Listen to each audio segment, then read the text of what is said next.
ಒಬ್ಬ ಕೆಲಸಗಾರನ ಸಂಬಳ 2084 ರೂಗಳಿಂದ 2605 ರೂಗಳಿಗೆ ಹೆಚ್ಚಿಸಲಾಯಿತು. ಅವನ ಸಂಬಳದ ಶೇಕಡಾವಾರು ಹೆಚ್ಚಳವೆಷ್ಟು? ಎಷ್ಟು ಹೆಚ್ಚಾಗ್ಯದ ಅಂತ ಕೇಳ್ತಾರೆ. ಅಂದರೆ ಹೆಚ್ಚಳ ಎಷ್ಟು, ಹೆಚ್ಚಿನ ಬೆಲೆ ಎಷ್ಟು? ಹೆಚ್ಚಿನ ಬೆಲೆ ಹೆಚ್ಚಿನ ಬೆಲೆ ಹೆಚ್ಚಿನ ಬೆಲೆ ಹೆಚ್ಚಿನ ಬೆಲೆ ಅಂದರೆ ಎಷ್ಟಾಗ್ಯದಪ್ಪ? 2084ರಿಂದ 2605 ಆಗ್ಯದ. ಅಂದ್ರೆ ಪೇಮೆಂಟ್ ಹೆಚ್ಚಾಗ್ಯದ, ಸಂಬಳ ಹೆಚ್ಚಾಗ್ಯದ. ಅಂದರೆ 2605ರಲ್ಲಿ ನಾವೇನು ಮಾಡಬೇಕು? -2084 ಕಳೆದು ಬಿಡಬೇಕು. ಅಂದರೆ 2605 -2084 ಹೆಚ್ಚಳ ಸಿಗ್ತದೆ ಇಲ್ಲಿ ನೋಡಿರಿ ನಮ್ಗೆ. 5ರಿಂದ 4 ಹೋದರೆ 1, 10ರಲ್ಲಿ 8 ಹೋದರೆ 2, ಕೈಲ 1, 6ರಲ್ಲಿ 1 ಹೋದರೆ 5, 0. ಎಷ್ಟು ಉಳಿತು? 521 ಹೆಚ್ಚಳ ಆಯಿತು. ಎಷ್ಟಾಯಿತು? 521 ಹೆಚ್ಚಾಯಿತು. 521 ಹೆಚ್ಚಾಯಿತು. ಎಷ್ಟಕ್ಕೆ ಹೆಚ್ಚಾಯಿತು? 2084ಕ್ಕೆ ಹೆಚ್ಚಾಯಿತು. 2084ಕ್ಕೆ 521 ಕೂಡಿಸಿದಾಗ ಅಷ್ಟಾಗ್ತದೆ. ಅಂದ್ರೆ 2084ಕ್ಕೆ ಇಷ್ಟು ಹೆಚ್ಚಾಯಿತು. ಅಂದರೆ ಶೇಕಡಾಕ್ಕೆ ಎಷ್ಟು? ಅಂದರೆ ಶೇಕಡಾವನ್ನು ತಗೋಬೇಕಾದ್ರೆ ಸಂಬಳದ ಶೇಕಡಾವಾರು ಹೆಚ್ಚಳ ಅಂತ ಕೇಳ್ತಾರೆ ಅವರು. ನಾವಿಲ್ಲಿ ತ್ರೈರಾಶಿಕನೂ ಹಾಕ್ಬೋದು, ಇಲ್ಲ ಶಾರ್ಟ್ ಮೆಥಡನ್ನು ನಾವು ಬರಿಬೋದು. ಶಾರ್ಟ್ ಮೆಥಡ್ ಅಂದರೆ ಏನು? 2084ಕ್ಕೆ ಎಷ್ಟು ಹೆಚ್ಚಾಗ್ಯದ? 521 ಹೆಚ್ಚಾಗ್ಯದ. 100ಕ್ಕೆ ಎಷ್ಟು ಅಥವಾ ಶೇಕಡಾಕ್ಕೆ ಎಷ್ಟು? ಇದನ್ನು ಸರಳೀಕರಿಸ್ಕೊಂಡ್ರೆ ನಮ್ಮ ಉತ್ತರವನ್ನು ಸಿಗ್ತದೆ. ಛೇದ ಹೋಗ್ತದೆ ನೋಡ್ರಿ. ಹೇಳ್ರಿ, ಛೇದ ಹೇಳ್ರಿ ನೋಡೋಣ. 501 ಒಂದಲೇ 504 4 ಒಂದಲೇ 25 25% ಹೊಡಿತು. The right option C. Right option C. ಈ ಪ್ರಶ್ನೆಯನ್ನು ಎಕ್ಸಾಮ್ದಲ್ಲಿ ಭಾಳಷ್ಟು ಕೇಳ್ತಿರ್ತಾರೆ, ಲಕ್ಷ್ಯ ಕೊಟ್ಟು ತಿಳ್ಕೋಬೇಕು.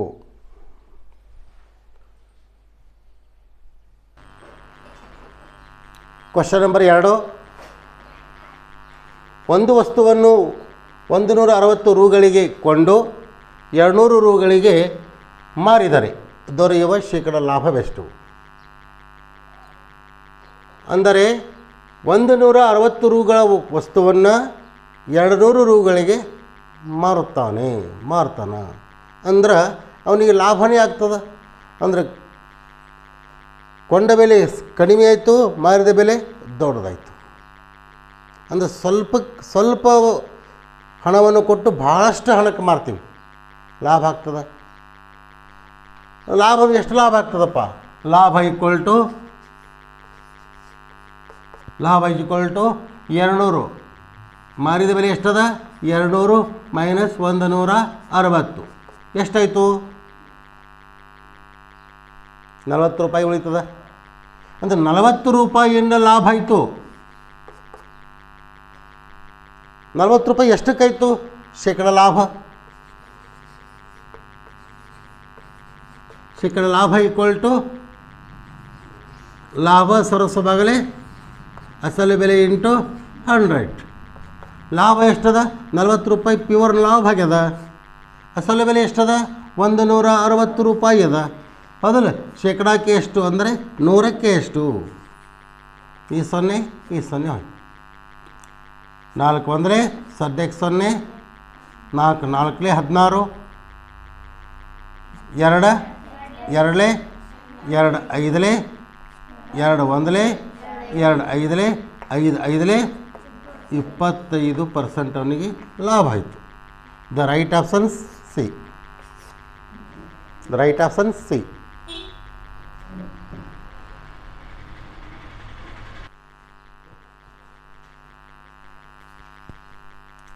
Question number 3.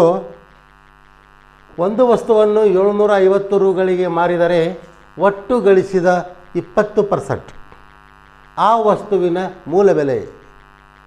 ಕ್ವಶನ್ ಮಾರ್ಕ್ ಅಂತದ. ಆ ವಸ್ತುವಿನ ಮೂಲ ಬೆಲೆ ಅಂದರೆ ಇಲ್ಲಿ ಒಂದು ವಸ್ತುವನ್ನು, ಯಾವುದೋ ಒಂದು ವಸ್ತುವನ್ನು 750 ರುಗಳಿಗೆ ಮಾರ್ತೀವಿ. ಮಾರಿದ ಕೂಡಲೇ ಒಟ್ಟು ಗಳಿಸಿದ 20% ಅಂತಾರೆ. ಒಟ್ಟು ಗಳಿಸಿದ 20% ಅಂದರೆ ನಮಗೆ ಇಲ್ಲಿ ಏನಾಯಿತು? ಲಾಭನೇ ಆಯಿತು. ಗಳಿಸಿದ ಅಂತೀವಿ ಅಂದರೆ ಗಳಿಸಿದ ಅಂದರೆ ಲಾಭ ಆಯಿತು. ಅಂದರೆ 750 ರುಗಳಿಗೆ ನಾವು ವಸ್ತುವನ್ನು ಮಾರಿದಾಗ 20% ಲಾಭವಾಯಿತು. ಹಾಗಾದರೆ ಆ ವಸ್ತುವಿನ ಬೆಲೆ ಎಷ್ಟು? ಅಥವಾ ಆ ವಸ್ತುವಿನ ಮೂಲ ಬೆಲೆ ಎಷ್ಟು? ಅಸಲು ಬೆಲೆ ಎಷ್ಟು? ಅಂದರೆ ಲಾಭಕ್ಕೆ ಮಾರಿದಾಗ ಅಸಲು ಬೆಲೆ ಎಷ್ಟು? ಅಂದರೆ ಲಾಭಕ್ಕೆ ಮಾರಿದಾಗ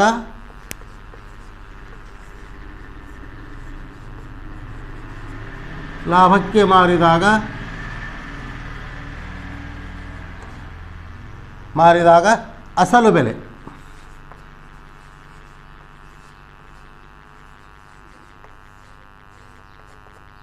ಲಾಭಕ್ಕೆ ಮಾರಿದಾಗ ಅಸಲು ಬೆಲೆ 100 ಸರ್ವಸ್ವವಾಗಿಲೆ 100 ಪ್ಲಸ್ ಲಾಭ ಇಂಟು ಮಾರಾಟ ಬೆಲೆ. ಮಾರಾಟ ಬೆಲೆ ಅಂದರೆ ಒಂದೇ, ಮಾರಿದ ಬೆಲೆ ಅಂದರೆ ಒಂದೇ. ಮಾರಿದ ಬೆಲೆ ಈಕ್ವಲ್ ಟು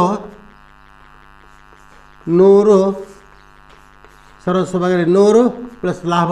ಎಷ್ಟಕ್ಕೆ ಮಾರಿದ? 20%. ಎಷ್ಟಾಗ್ಯದ? 20%. ಮಾರಿದ ಬೆಲೆ ಎಷ್ಟದ? 750 ರೂಪಾಯಿ. 750 ರೂಪಾಯಿ ಈಕ್ವಲ್ ಟು 100 ಅಪಾನ್ 120 ಇಂಟು 750. ಈ 0 ಕಟ್ಟಾಯಿತು. ಛೇದ ಹೋಗೋಣ.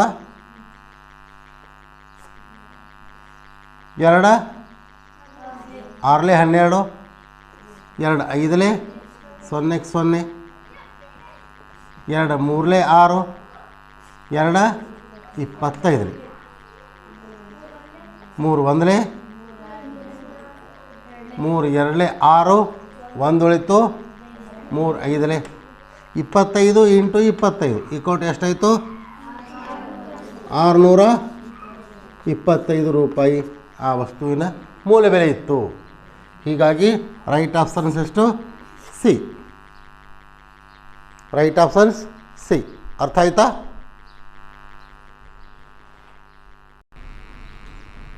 Question number 4. 25 ಮೀಟರ್ ಉದ್ದ 12 ಮೀಟರ್ ಅಗಲದ ಆಯತಾಕಾರದ ತೊಟ್ಟಿಯಲ್ಲಿ ನೀರು 2.5 ಮೀಟರ್ ಆಳವಾಗಿದೆ. ತೊಟ್ಟಿಯಲ್ಲಿರುವ ನೀರಿನ ಘನ ಪರಿಣಾಮವೇನು? ತೊಟ್ಟಿಯಲ್ಲಿರುವ ನೀರಿನ ಘನ ಪರಿಣಾಮವೇನು ಅಂತ ಕೇಳ್ತಾರೆ. ಅಂದ್ರೆ ತೊಟ್ಟಿಯಲ್ಲಿರುವ ಆಳ ಅಂತಾರೆ. ತೊಟ್ಟಿಯಲ್ಲಿರುವ ಆಳ ಅಂದ್ರೆ ಒಂದೇ, ತೊಟ್ಟಿಯಲ್ಲಿರುವ ಎತ್ತರ ಅಂದ್ರೆ ಒಂದೇ. ಅಂದ್ರೆ ಘನದ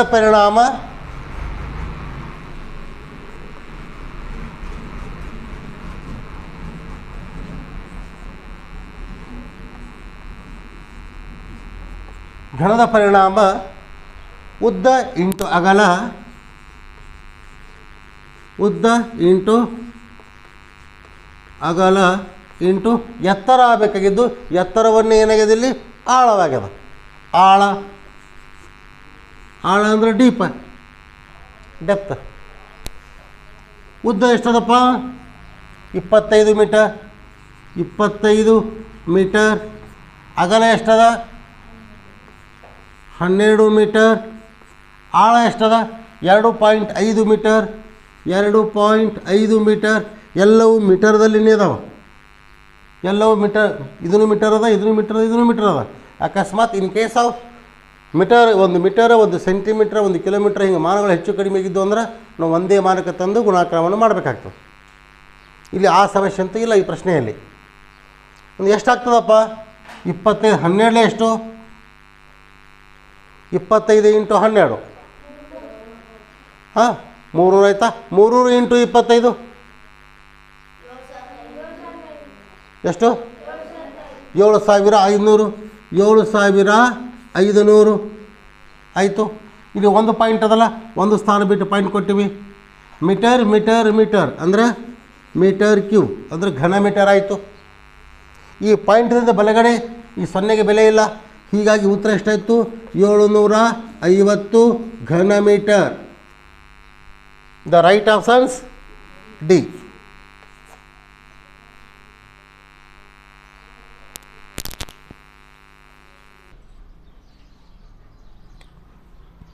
ಕ್ವಶನ್ ನಂಬರ್ 5. ಒಂದು ತೊಟ್ಟಿಯಲ್ಲಿ 2/3 ಅಥವಾ 2/3 ನೀರಿದೆ. ಅದು ತುಂಬಲು ಇನ್ನೂ 50 ಲೀಟರ್ ನೀರು ಅಗತ್ಯವಿದೆ.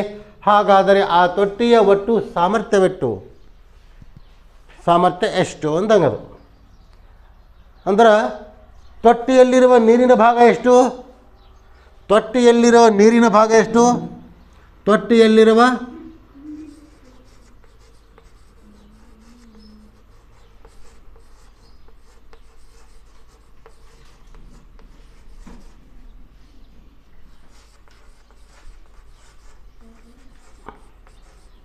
ತೊಟ್ಟಿಯಲ್ಲಿರುವ ನೀರಿನ ಭಾಗ ಎಷ್ಟು?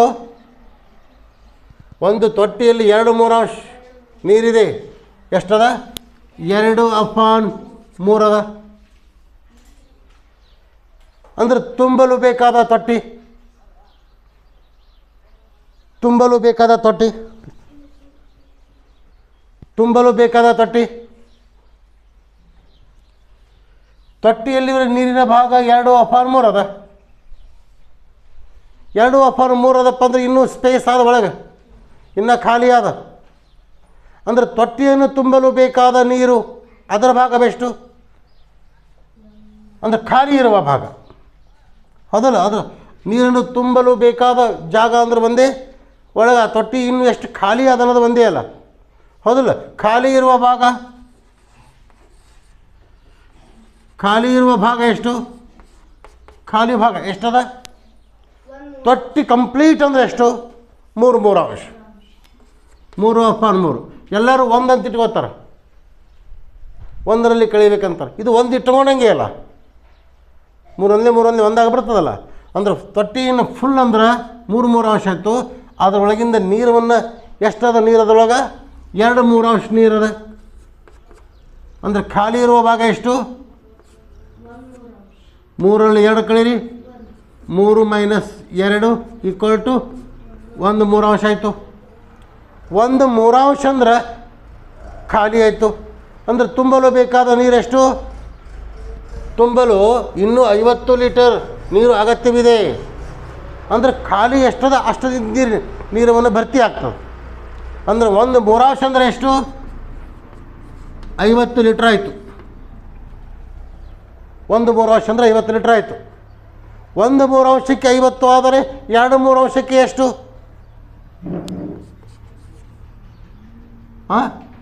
1/3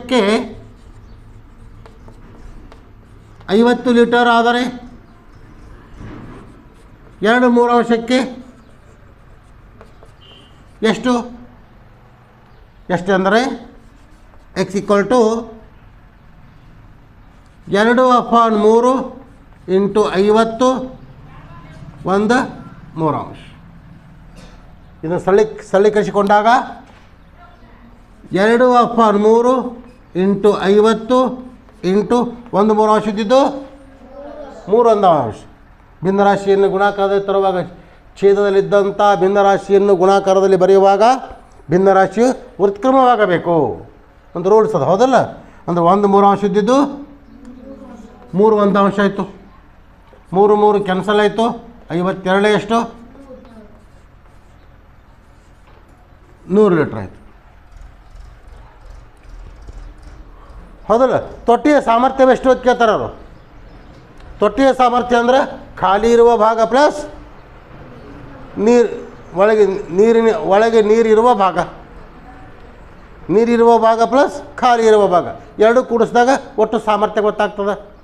ಅಂದ್ರೆ ಎಷ್ಟದಪ್ಪ, ಇನ್ನೂ 50 ಲೀಟ್ರ್ ಬೇಕಾಗ್ಯದ ಅಂದ್ರೆ ಒಳಗೆ ಸದ್ಯ ಎಷ್ಟು ಲೀಟ್ರ್ ಅದ? 100 ಲೀಟ್ರ್ ಅದ. 100 ಲೀಟ್ರ್ ಅಂದರೆ ಎಷ್ಟು? 100 ಲೀಟ್ರ್ ಅಂದರೆ ಎಷ್ಟು? 2 ಅಂಶ. ಹೌದನಲ್ಲ? ಅಂದ್ರೆ ತೊಟ್ಟಿಯ ಸಾಮರ್ಥ್ಯ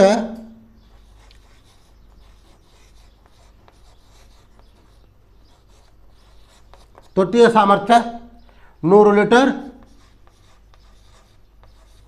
plus 50 litre equal to 150 litre.